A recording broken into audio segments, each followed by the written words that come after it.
Tonight we have a story about a controversial treatment for cancer invented by a Winnipeg doctor.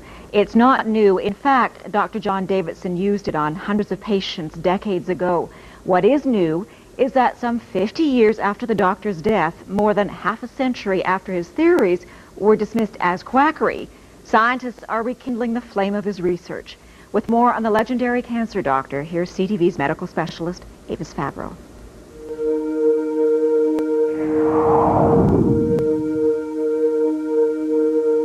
His name was John Ralston Davidson, a respected family doctor in Winnipeg in the early 1900s. A great scientist as well as a great doctor.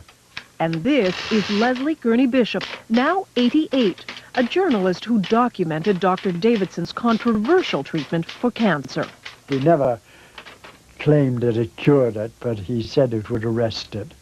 Davidson spent years studying cancer, writing medical articles on his theories, which in hindsight were remarkable for his time. The doctor described cancer as a dietary deficiency, so he added generous amounts of vitamins to the patient's diet. But he also said it was critical to boost the patient's own defenses against cancer. Davidson took fertilized hen's eggs just 9 days old and produced a powdered extract, which was then injected into patients with various forms of terminal cancer. Like this boy, diagnosed with lymphatic cancer, notes show that with surgery, vitamins, and the extract, he returned to normal health. Over the years, Dr. Davidson treated hundreds of cancer patients. They all said, the ones I interviewed, all said that it had benefited them tremendously. Some said they were cured. Ruth Burke's father was one of Davidson's more famous patients. Harry Leader, the Member of Parliament for Portage-la Prairie, had been diagnosed with terminal bowel cancer by the Mayo Clinic in the U.S.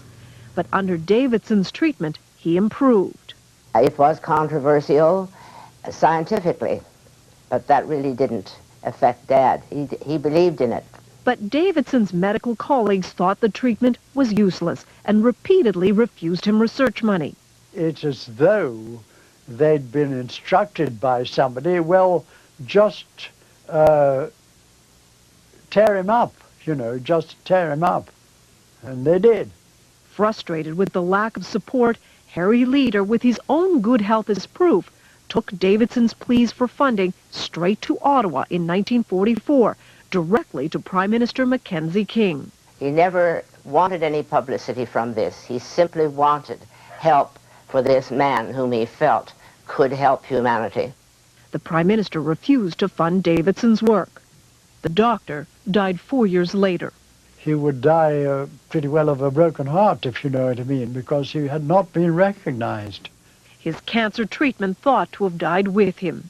But then 6 years ago, the treatment was rediscovered by a Toronto company. It hired researchers at Dalhousie University to test the theory.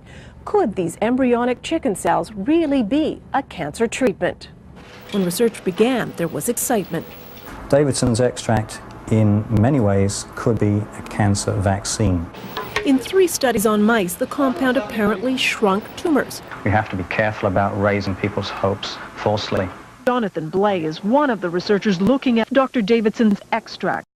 Davidson's extract, in many ways, could be a cancer vaccine. There could be things in the extract that promote a response against the cancer. But then suddenly, the research stopped. The then owners of the extract had financial problems. They stopped paying the researchers. Dalhousie was out some $60,000 and halted the experiments. The university would be interested in continuing the work because the results were very promising. But for nearly 5 years now, the capsules have simply laid on the shelf. One could easily walk away from and say, the heck with it. But would we be leaving behind something that could potentially have significant impact for large numbers of people? But if there are no takers soon, the venture will die. A darn shame, says Dr. Bain, because we still won't have the answer. Was Dr. Davidson right? But if Dr. Davidson's extract does show the power to combat cancer, this could be not only one of the great human victories in overcoming disease, but it could also be one of the great human tragedies. A tragedy because for the last 50 years, a possible cancer treatment and its pioneer were forgotten. Avis Favreau, CTV News, Toronto.